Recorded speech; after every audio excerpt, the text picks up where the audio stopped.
হবিগঞ্জের সাতছড়ি জাতীয় উদ্যানের দুর্গম পাহাড়ি এলাকায় অভিযান চালিয়ে 6টি পিস্তল, 7টি ম্যাগাজিন ও 22 রাউন্ড গুলি উদ্ধার করেছে বিজিবি।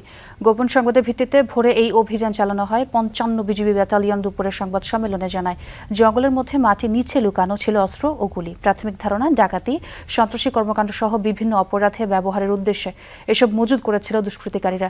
জড়িতদের শনাক্ত এবং আইনের আওতায় আনতে তৎপরতা চলছে। বিজিবি জানায়, গেল 3 মাসে সাতছড়ি সংরক্ষিত বনাঞ্চলের দুর্গম সীমান্ত এলাকায় অভিযান চালিয়ে বিভিন্ন মাদকদ্রব্য উদ্ধার করা হয়।